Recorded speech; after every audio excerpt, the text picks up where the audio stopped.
Hello friends, good morning. Welcome to Sunil hydroponic. Friends, आज का हमारा टॉपिक है हम अपने रिजर्वायर के पानी को कैसे ठंडा रखें।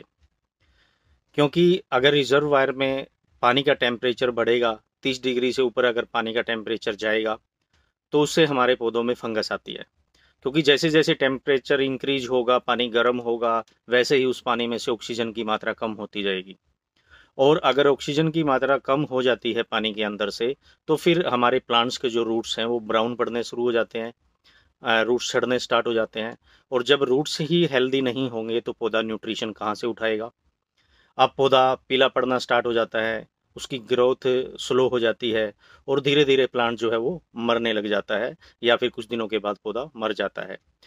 और 90% पौधों के मरने का कारण यह भी हो सकता है कि हमारा सेटअप के अंदर का पानी गर्म हो जाता है, रिजर्वायर के अंदर पानी गर्म हो जाता है।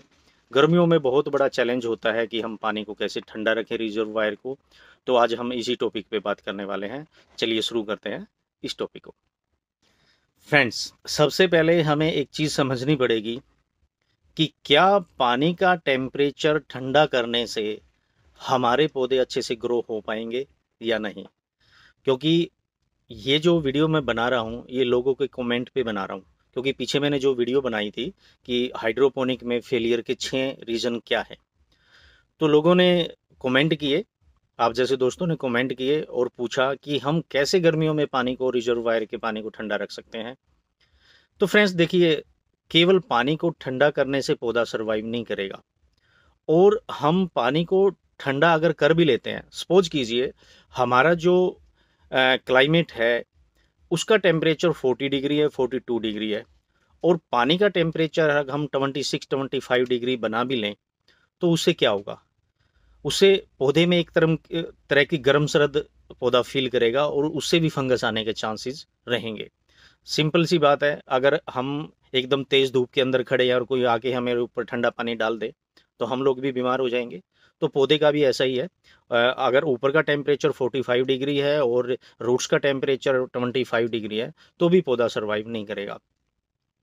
हमें कुछ इस तरीके से करना पड़ेगा कि रूट्स का टेम्परेचर 26 है, 28 है, और बाहर का जो क्लाइमेट है उसका जो टेम्परेचर अगर 35, 34, 36 तक हम मेंटेन कर लेते हैं तो यहाँ पे हमारे पौधे सरवाइव कर सकते हैं। अभी इस पानी के टेम्परेचर को कैसे बना के रखना है उसके बारे में बात करते हैं। फ्रेंड देखिए, अगर मान लीजिए हमने अपना जो ऊपर का स्ट्रक्चर है उसके अंदर का जो टेम्परेचर है वो तो हमने ठीक से मेंटेन किया नहीं, लेकिन पानी को ठंडा करने के लिए हमने चिलर लगा दिया या उसके अंदर बर्फ डाल दी, तो वो सही नहीं है। क्योंकि अगर आप इतना करोगे ना, देखिए पानी जो गुजरेगा वो एनएफटी चैनल में से जाएगा। एनएफटी चैनल में से पानी जाएगा और जब एनएफटी चैनल के ऊपर तेज धूप पड़ेगी तो एनएफटी चैनल गर्म होंगे तो पानी का टेम्परेचर भी बढ़ेगा। तो इस तरीके से टेम्परेचर को मेंटेन कर पाना बहुत ही डिफिकल्ट काम है। इसलिए सबसे बढ़िया है जो भी हम नेट हाउस, पॉली हाउस बनाते हैं उसी का टेम्परेचर सही रखें। अगर हमने अपने जो क्लाइमेट है, जो हमारा एक स्ट्रक्चर है, उसी का टेम्परेचर अगर हमने 34, 33, 32 डिग्री तक बना लिया तो ऑटोमेटिक ही पानी जो है 32, 33 डिग्री से ज़्यादा गर्म होगा ही नहीं, और वो पौधों के लिए भी अच्छा होगा। तो इसलिए हम अपना जो भी स्ट्रक्चर, जो भी नेट हाउस, पॉली हाउस, जैसा भी हम स्ट्रक्चर बना रहे हैं उस स्ट्रक्चर को इस तरीके से डिजाइन कीजिए कि हमारा जो टेम्परेचर है वो 34, 35, 36 से ऊपर ना जाए, या फिर बहुत ज़्यादा गर्मी जब 48, 47 डिग्री तक टेम्परेचर होता है 1-2 महीने के लिए, मई और जून के लिए, तब 2 महीने के लिए आप अवॉइड करें। क्योंकि इस टेम्परेचर में आप पानी का टेम्परेचर बनाओगे या अपने नेट हाउस, पॉली हाउस का टेम्परेचर बनाओगे तो वो बहुत मुश्किल हो जाएगा। इसलिए उस 2 महीने के लिए हमें जो है खाली छोड़ना भी पड़ सकता है, और हम छोड़ते भी हैं। 2 महीने, 3 महीने के लिए हम अपना पूरा स्ट्रक्चर खाली छोड़ देते हैं। उस टाइम पे नेक्स्ट क्रॉप की तैयारी की जाती है, तो आप भी वो 2-3 महीने खाली छोड़ सकते हैं। उसके बाद या फिर आपने ग्रीन नेट लगाया है या एक थर्मल नेट आता है जो टेम्परेचर को तोड़ देता है, आप उसको लगाते हैं। तो इस तरीके से वो आपको कभी आगे बताएंगे स्ट्रक्चर के बारे में कि किस तरीके से हम टेम्परेचर कम कर सकते हैं। लेकिन खाली पानी का टेम्परेचर कम करने का फ़ायदा नहीं है। आप कोशिश कीजिए कि आप अपने जो क्लाइमेट है, जो आपका स्ट्रक्चर है, उसी का टेम्परेचर नीचे ले आए। तो उससे आपके पानी का टेम्परेचर भी नीचे आ जाएगा। हाँ, अब मान लीजिए आपके आपके अंदर के सेटअप का टेम्परेचर जो है 34 है, 33 है, फिर आप अपने रिजर्वायर के अंदर बर्फ़ भी डाल सकते हैं, क्योंकि जब गर्मी होती है तो पौधा पानी को काफ़ी मात्रा में कंज्यूम करता है। जब जैसे हमें गर्मियों में प्यास लगती है, हम ज़्यादा पानी पीते हैं, तो पौधा भी गर्मियों में ज़्यादा पानी पीता है, तो आप उसमें कुछ बर्फ़ भी डाल सकते हो।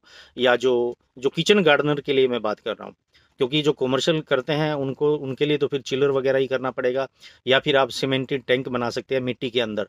मिट्टी के अंदर अगर आप सीमेंटेड टैंक बनाते हैं तो उससे भी टेम्परेचर जो है सही रहता है, पानी ठंडा रहता है। हम लोग ने भी ऐसा ही किया हुआ है।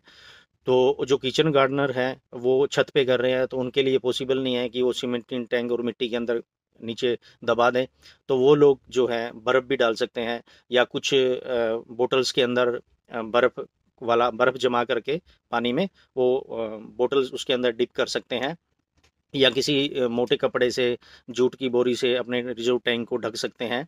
तो इसी तरीके से आपको किसी तरीके से मशक्कत करके ही आपको पानी का टेम्परेचर कंट्रोल करना पड़ेगा। अदरवाइज चिल्लर लगा करके अगर किचन गार्डनिंग कर रहे हैं तो वो फिर बेनिफिशियल नहीं है, बहुत महंगा है। हाँ, कमर्शियल लेवल पे करते हैं तो हम चिल्लर वगैरह का इस्तेमाल कर सकते हैं। तो उम्मीद करता हूँ दोस्तों आपको ये जानकारी समझ आई होगी। फिर मिलते हैं नेक्स्ट वीडियो में। Thank you.